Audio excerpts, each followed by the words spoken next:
माँ थावे वाली और रहसु भगत की कहानी। जय माँ थावे वाली।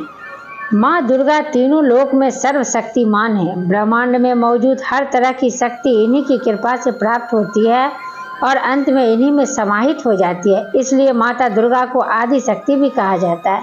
देवताओं ने भी जब राक्षसों के साथ युद्ध में स्वयं को कमजोर महसूस किया, तब माँ दुर्गा ने उनके शरणागत होने पर प्रचंड रूप धारण करके राक्षसों का संहार किया और देवताओं एवं धर्म की रक्षा की।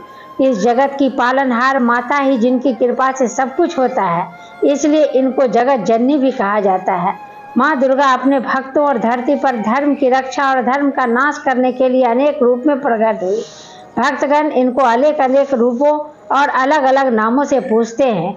कोई शीतला माता, कोई काली माता, कोई मंगला माता, तो कोई माँ वैष्णवी के रूप में पूजता है। माँ दुर्गा के अनेक रूप हैं। माँ के इन्हीं अनेक रूपों और नामों में से एक माँ थावे वाली भी है। बिहार राज्य के गोपालगंज शहर से मात्र 6 किलोमीटर की दूरी पर सिवान जाने वाले राष्ट्रीय राजमार्ग पर थावे नाम का जगह है। वही माता थावे वाली का प्रसिद्ध मंदिर है। माँ थावे वाली को सिंहासिनी भवानी, रहसु भवानी और थावे भवानी भी कहा जाता है। माँ थावे वाली असम के कामरूप से, जहाँ माँ कामाख्या का बड़ा प्राचीन और भव्य मंदिर है, थावे आई थी, इसलिए इनको कवरू कामाख्या भी कहा जाता है। प्राचीन काल में थावे में माता कामाख्या के बहुत सच्चे भक्त श्री रहसु भगत जी रहते थे।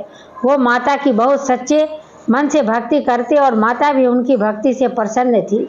माता की कृपा से उनके अंदर बहुत सी दिव्य शक्तियाँ भी थी, लेकिन वहाँ के तत्कालीन राजा मनन सिंह को उनकी भक्ति पसंद नहीं थी। वो रहसु भगत जी को ढोंगी पाखंडी समझते थे। एक दिन राजा ने अपने सैनिकों को रहसु भगत जी को पकड़कर दरबार में लाने का आदेश दिया। दरबार में आने पर राजा ने रहसु भगत जी को ढोंगी, पाखंडी आदि अभद्र शब्दों का प्रयोग कर अपमानित किया और उनके माता के सच्चे भक्त होने का मजाक उड़ाया। रहसु भगत जी ने राजा को विनम्रता पूर्वक समझाया कि माता की कृपा से ही मैं सब कुछ करता और मेरी भक्ति से प्रसन्न होकर वो मुझे दर्शन भी देती है। राजा मनन सिंह के घर भी माता की पूजा होती थी, लेकिन माता ने कभी दर्शन नहीं दिया था। और चूंकि रहसु भगत जी एक अछूत जाति के थे और माता उनको दर्शन देती थी, ये बात रहसु भगत जी के सुनते ही राजा अत्यंत क्रोधित हो उठे और भगत जी को चुनौती दिए, यदि तुम वास्तव में माता के सच्चे भक्त हो तो मेरे सामने माता को बुला कर दिखाओ, नहीं तो तुम्हें दंड दिया जाएगा। भगत जी ने राजा को बार बार और विनम्रता पूर्वक समझाया कि महाराज, अगर माता प्रकट हो गई तो अनर्थ हो जाएगा, इसलिए आप अपना हठ छोड़ दीजिए और सच्चे मन से माता की भक्ति कीजिए। लेकिन राजा मनन सिंह अपने हठ पर अड़े रहे। तब भगत जी के पास माता को बुलाने के अलावा कोई अन्य रास्ता नहीं बचा था। भगत जी ने माता का आह्वान किया। माता ने कामरूप से प्रस्थान किया और कोलकाता, पटना, आमी आदि स्थानों में होते हुए वहाँ वो क्रमशः काली, पटन देवी, अंबिका भवानी आदि नामों से प्रसिद्ध है, थावे पहुँची। माता ने भगत जी के मस्तक को फाड़ कर अपना कंगन दिखाया। उनके आगमन से पूरे राज्य में प्रलय जैसी स्थिति हो गई।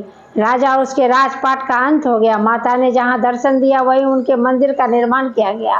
रहसु भगत जी मंदिर भी माता के मंदिर के पास ही है। यह कहा जाता है कि माँ थावे वाली के दर्शन के पश्चात रहसु भगत जी का दर्शन भी अवश्य करना चाहिए, तभी माता प्रसन्न होती है। माँ थावे वाली बहुत दयालु और कृपालु है।